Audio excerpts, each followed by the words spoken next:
Hello, everyone, and welcome to Speak English Easy. I'm your host, and today we're diving into one of the most frustrating challenges English learners face. Have you ever found yourself in this situation? You're watching an English movie without subtitles, understanding every word. You listen to English podcasts during your commute, following along perfectly. But then, someone asks you a simple question in English, and suddenly, nothing. Your mind freezes. The words you know so well seem to disappear. If this sounds familiar, don't worry. You're definitely not broken, and you're certainly not alone. Today, I'm going to explain exactly why this happens and share 7 powerful strategies to bridge that gap between understanding and speaking. As always, I'll speak clearly and at a steady pace so you can practice along with me. Feel free to pause, repeat, and shadow my speech patterns. Let's start by understanding what's really happening in your brain. Think of language learning like building 2 different muscles. Listening comprehension is like your receiving muscle. When you listen, you're in detective mode. You hear sounds, match them to words you know, and piece together meaning. It's mostly a one-way process. Information flows into your brain, and you decode it. Speaking, however, is your producing muscle. It's completely different. When you speak, you must access vocabulary from memory. Choose the right words for your meaning. Arrange them in proper order. Coordinate your mouth, tongue, and breath. Monitor what you're saying as you say it. Adjust in real time based on the listener's reaction. It's like the difference between recognizing a song when you hear it versus performing that same song from memory.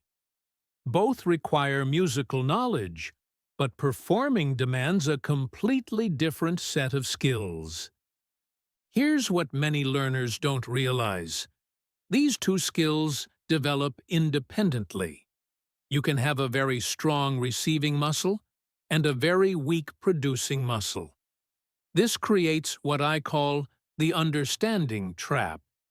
You feel like you should be able to speak because you understand so much, but your speaking muscle simply hasn't been trained. The good news? Once you understand this, you can target your practice specifically to build that speaking muscle. The first breakthrough strategy is to completely change your relationship with mistakes and imperfection. Most learners have this backward. They think, I need to learn more grammar before I can speak. But successful language learners think, I need to speak more to improve my grammar. Let me share a powerful mindset shift. Your job as a language learner is not to speak perfectly. It's to communicate effectively. These are very different goals. Consider this sentence. Tomorrow, I goin' shopping with my sister because her birthday next week. Is the grammar perfect? Absolutely not. Can you understand the meaning? Completely. This person successfully communicated their message. Here's a liberating truth. Native speakers make grammar mistakes all the time. We say things like, me and John went to the store, instead of, John and I went to the store. We end sentences with prepositions. We use informal contractions like gonna and wanna. Your goal should be functional fluency, not grammatical perfection. Functional fluency means you can express your thoughts, share your experiences, ask for what you need, and connect with other people. Grammar accuracy will naturally improve as you practice more. So here's your new mantra: progress, not perfection. Every time you speak English, even imperfectly, you're making progress. Every mistake is data that helps your brain improve. Most English courses teach you to build sentences word by word, like constructing a house, brick by brick. But that's not how fluent speakers actually think and speak. Fluent speakers think in phrases and patterns, ready-made chunks of language they can quickly combine and modify. Instead of learning the word surprised, learn the complete expressions. I was really surprised when. That came as a surprise. Surprisingly enough. What a pleasant surprise. Instead of just the word agree, learn. I couldn't agree more. I see your point, but. That's exactly what I was thinking. I'm not entirely convinced that. This approach has three major advantages. First, it's faster. Instead of constructing each sentence from scratch, you're selecting from pre-built options and adapting them to your specific situation. Second, it sounds more natural. These phrases are tested in real conversation. They're patterns that native speakers actually use. Third, it builds confidence. When you have reliable phrases ready to go, you spend less mental energy on construction and more on expressing your actual thoughts. Start collecting phrases from everything you listen to. When you watch English content, don't just focus on understanding. Actively notice the patterns and expressions people use repeatedly.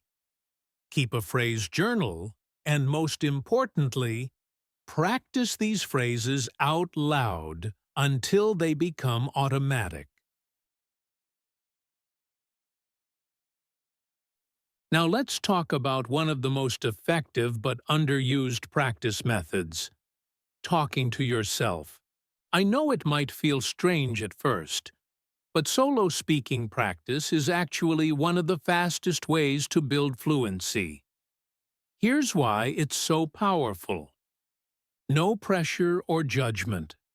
You can experiment, make mistakes, and try again without any social anxiety.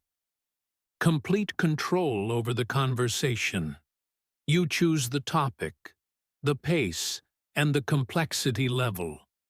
Unlimited practice time. You don't need to coordinate schedules or find conversation partners. Immediate repetition. If you struggle with a particular phrase or idea, you can practice it over and over until it flows naturally. Here are 5 types of solo speaking practice that work incredibly well. Daily narration. Describe what you're doing throughout your day. Now I'm making breakfast. I'm going to scramble some eggs and make toast. The weather looks cloudy today, so I should probably bring an umbrella. Opinion sharing. Express your thoughts about things you encounter. I really enjoyed that movie because the characters felt so realistic. The plot was a bit predictable, but the acting made up for it. Storytelling. Retell movies, books, or personal experiences. This helps you practice organizing longer pieces of speech and using past tenses naturally. Future planning. Talk through your plans and goals. Next month, I want to start exercising more regularly. I'm thinking about joining a gym, but maybe I should try working out at home first. Problem solving out loud. When you're facing any decision, talk through your options in English. This builds your ability to think analytically in English. The key is consistency. Even 5 minutes of solo speaking practice daily will produce noticeable results within a few weeks. We live in an amazing time for language learners. Artificial intelligence has created new opportunities for speaking practice that weren't available even a few years ago. AI conversation partners offer several unique advantages. They're available 24/7, they never get impatient with your mistakes, and you can practice the same conversation multiple times until you feel confident. Here are the most effective AI tools for speaking practice. Voice-enabled chatbots let you have actual spoken conversations. You can practice ordering food, asking for directions, or discussing your hobbies. The AI responds naturally and can adjust its complexity to match your level. Language exchange apps now include AI features that can analyze your pronunciation, suggest better word choices, and even role-play specific scenarios with you. Virtual reality language programs create immersive environments where you can practice English in simulated real-world situations, like ordering coffee in a virtual cafe or giving a presentation to virtual colleagues. But here's the key to using technology effectively. Don't just chat randomly. Set specific goals for each session. For example, today I want to practice talking about my weekend plans. I'm going to work on expressing disagreement politely. Let me practice asking follow-up questions in conversations. Also, use these tools to prepare for real conversations. If you have a job interview coming up, practice common interview questions with AI first. If you're planning to travel, role-play typical travel scenarios. Remember, AI is a supplement to human conversation, not a replacement. But it's an incredibly valuable bridge that can build your confidence before you engage with native speakers.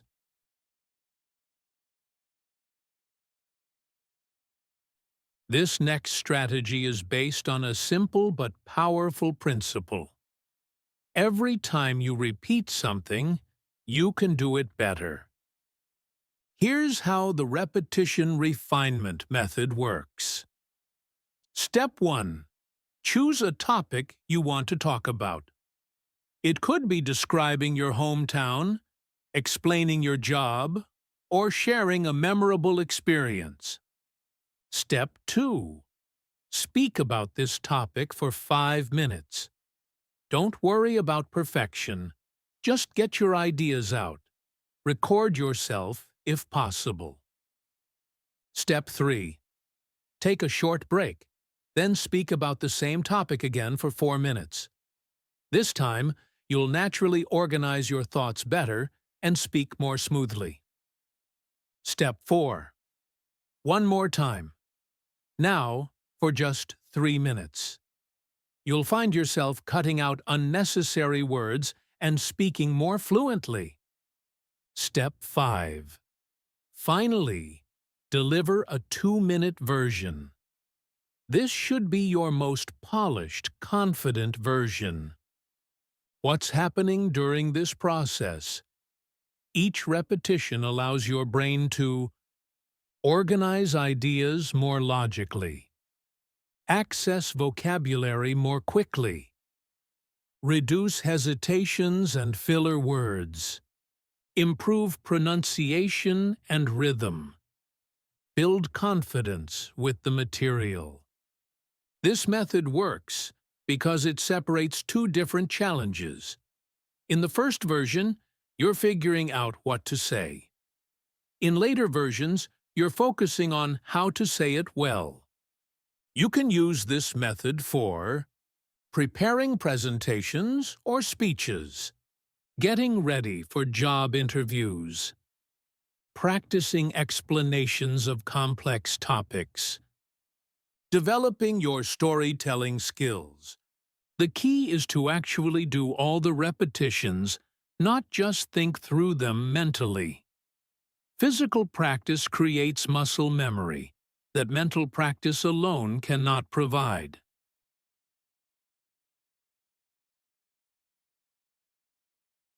Flexibility is one of the hallmarks of advanced English speakers. They can express the same idea in multiple ways, adapting their language to different contexts and audiences. Sentence transformation exercises build this flexibility by training you to manipulate language structure creatively. Here's how it works. Start with a simple base sentence, then transform it in systematic ways. Base sentence: I studied English last night.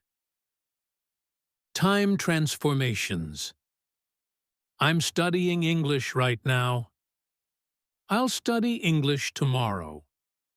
I've been studying English for 2 years. I was studying English when you called.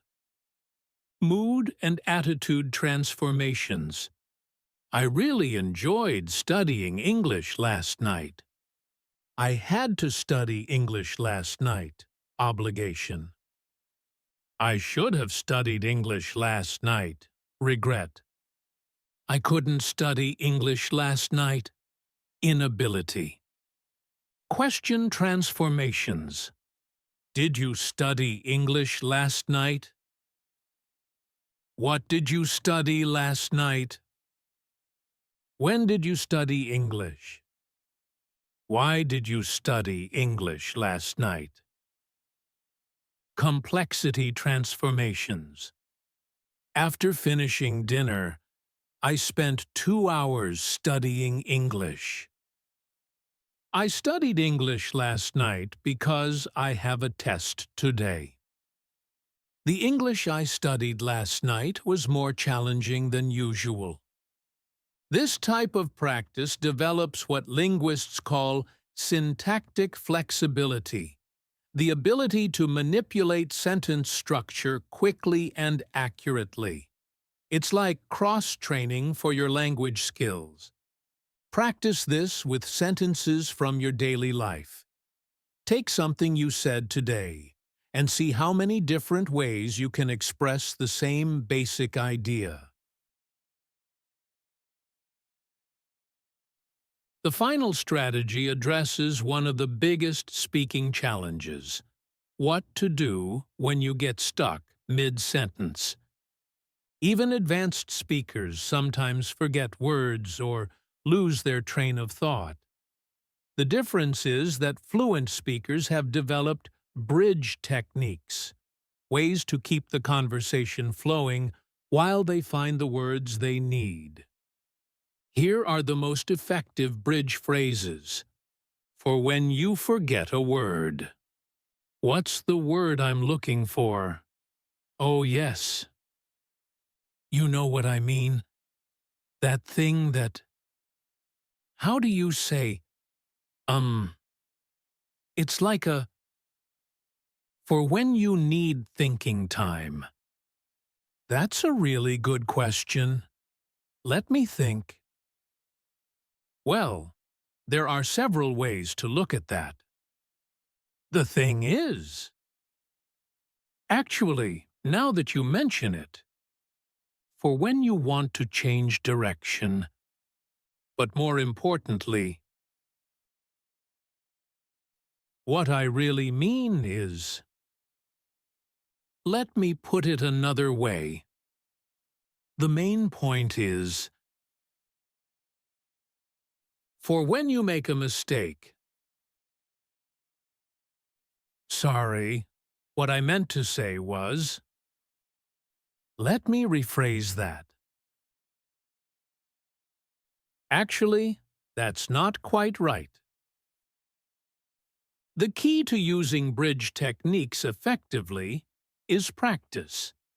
You need to make these phrases so automatic that they come out naturally when you're under pressure.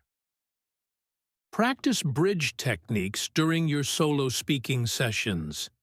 Deliberately create situations where you need to buy time or change direction. Then practice using these phrases smoothly. Remember, native speakers use these techniques constantly. They're not signs of poor English. They're signs of skilled communication.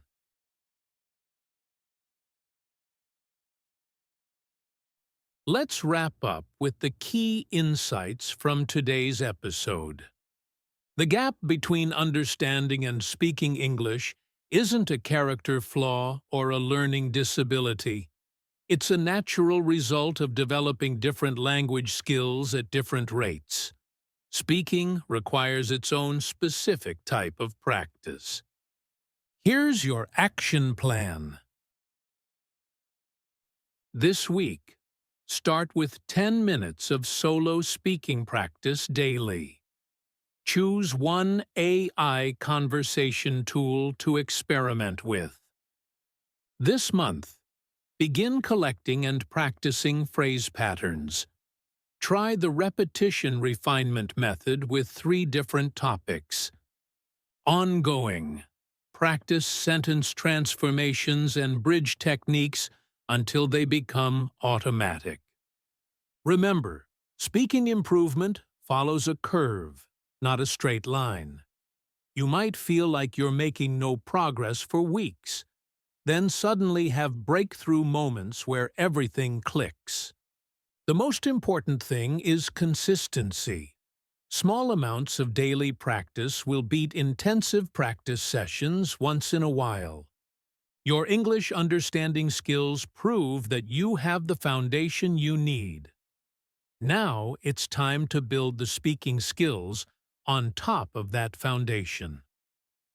Thank you for spending these 24 minutes with me today on Speak English Easy. If this video helped you, please like and subscribe for more practical English learning strategies. Remember, your voice matters, your thoughts deserve to be heard, and your English is already good enough to start expressing them. Until next time, keep practicing, keep improving, and most importantly, keep speaking.